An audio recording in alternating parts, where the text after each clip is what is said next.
Now, one way that they could technically try to get away with Ysera coming back is by saying that a time skip has happened. Let's hope they don't do that. But, Matt, the time skip, I think, is real. So... But is it several years?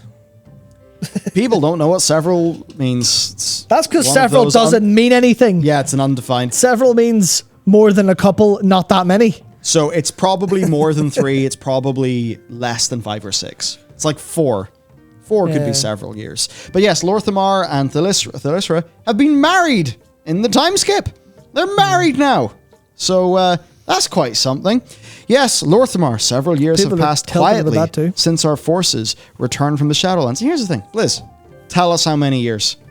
The timeline can't just have a few years passed. We need to know. People need to know how many because it helps them orient themselves within the world. It helps them understand, how the world has actually changed. Because if you just drop the word several in some dialogue and then you don't update any parts of the world, like the Night Elves don't have their story meaningfully progress within those several years, it's going to feel really weird and hollow and empty. So it's like, if you're going to have a time skip, we need to know what happens to the Night Elves. We need to know what happens with Undercity. These things have got to be tackled a little more. But anyway, several years have passed quietly since our forces returned from the Shadowlands. Indeed, we were fortunate to have even a brief respite from the usual perils and tribulations.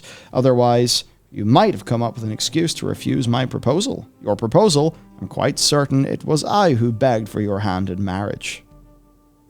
You are such a creature of duty that you have delayed our wedding over a crooked painting in silver. There you go. A fortune mine that both our kingdoms witnessed our vow. So, they're married. That's happened in the time skip. Now, here's the thing. Do they have wedding rings? Whoa. Unfortunately, they don't.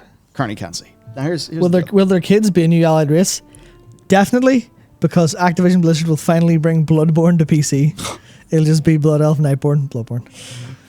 So, married off screen, in game, literally, yes. Soon Beats killed off screen. This will be in a book. Yeah. This is bound to be in a book. And again... Well, they had a short story together, didn't they? They did, yeah. But, if you didn't read the short story, you see this, and you're like, what the fuck? What? Yeah. So, this should happen in game. This should have been a thing that happened in the game. That's the thing. Could have been cool.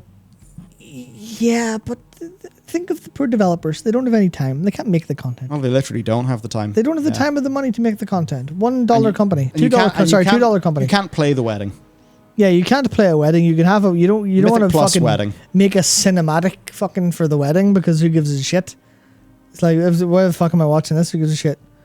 It's a funeral, yeah, grand, but the wedding for these, who the fuck are these characters? I'm an Alliance player. I've never met them before in my life, except you have, but not really for very long. It's all weird. The player perspective from World of Warcraft is not that you're part of one thing.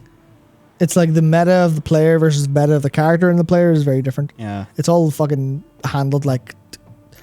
it's handled like a fucking trash can, fire to be honest. Oh, better thrown into the fucking ocean. The thing is... Oh, dear. This Horde dialogue's in game, but if you abandon the Waking Shore quest, your character basically is in the pre-patch state, and then Alliance dialogue we talked about before, that's actually in the game. So on both sides of the fence, we have several years passing. So the time skip pretty much is confirmed. On both sides. As if as if the Horde are just we'll go in future several years, and Lance no, we like it now. We're not going to change anything. We like having the Night Elf refugees. Well, it'll be weird if this time skip happens and we still, Blizzard don't tell us where the Night Elves are living. Yeah. That's the thing. That's going to happen because this is the thing, right? They are not committed to the holistic product of building World of Warcraft as an actual evolving world. They are fucking squeezing out little drops where they can. So, what do we do? Oh, these characters were in a relationship in a short story and people quite like them. Fuck it, they're married now. And that was probably a small decision made. Maybe by, the creative direction or team or whatever. Or maybe it was just literally whoever the fuck did this, just this would be cool. Anyone have a problem? No? Sweet. Okay, done. But it's not like they sat down and went, we're going to plan what happens in these several years. We're going to think about this in every way we possibly can and make sure that it is completely all up to date. Oh, they're just going, we have to make Dragonflight fucking do whatever. Here's the thing. They probably do have all of that planned. And they're probably planning to deliver it to us in a book or an Exploring Azeroth or something like that by some transmedia narrative. The question remains, how much will we see in the pre-patch? Because when this pre-patch comes out, like, sure, we'll have the adventure to Uldaman, but we better have a decent amount of other content that helps fill in the gap. Because players need to feel the change in the world. Yeah, but that's the thing. Now that this time skip is being confirmed, because basically the expansions, it's either been 1 or 2 years in expansion in terms of in-game time, but I think it's like a point of BFA is the last like actual timestamp that we have. So it means that like BFA and Shadow. Actually, wait, yeah, because that's the weird thing. The end of BFA, isn't it per the book? Is it 4 seconds or 4 fucking months? Oh yeah, it's the weird thing because there's like some conflicting things between the and the Sylvanas novel, she goes straight to the top of Ice Crown pretty much like a few hours after the Starfang cinematic, doesn't she? But in game she takes months. Yeah, because that would technically then mean that we defeated N'Zoth in the span of like an hour or two, which would make no sense. So that's a plot hole that they actually do have.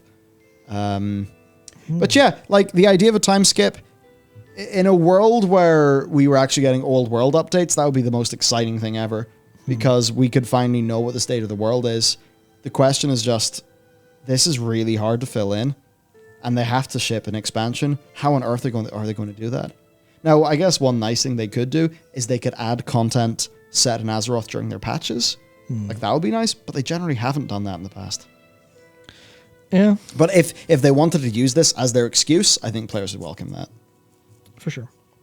So yeah, there you go. Time skip, all but confirmed. What about the Evergrowth infection that came over from Alt Draenor? What? That's a very good point. ID2K. Oh, no thinky. No thinky. That was a dropped plot point, just like Talia and Shadowlands. Well, Talia's coming. I mean, she's back. She's kind of, maybe she's coming back. I don't know. I mean, she was in Shadowlands for a brief period. It would be nice if she actually was there as a character a bit more. But then you have to fucking bring Bolvar back because she's inherently tied to Bolvar and they still have things to work out. What's the fate of Mr. Crispy? Just chilling in Orbos? I've forgotten. I've forgotten what happens to him in 925. Yeah, well, I think he just passes comment on Sylvanas' sentence and not that much else happens. How do we get out of the Shadowlands? We just take the portal home. They've already made it canon that portal's just there and people can use it. We just, it's just like taking, it's easier than taking a bus.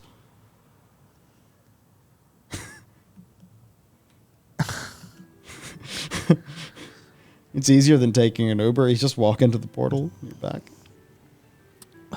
So now canonically, there is just a portal to the center of the realm of death, just in Stormwind. Cool. So I think they should uncanon that. They need to close the Shadowlands off so that people can't go back. Because then it's like, oh no, Jim's dead. Fucking hell, right? I'll have to go and tell him what happened. 1 minute, I need to take my fucking Uber to the Shadowlands. Yeah. It's like I think about Shadowlands quite often. No, stop it. Stop thinking. In terms of what the repercussions are, because I like to think of World of Warcraft as it could build a world through like the culture and philosophy and religion of its people, all of which have been, to say they've been shat on is really, putting it very lightly, but it's crazy.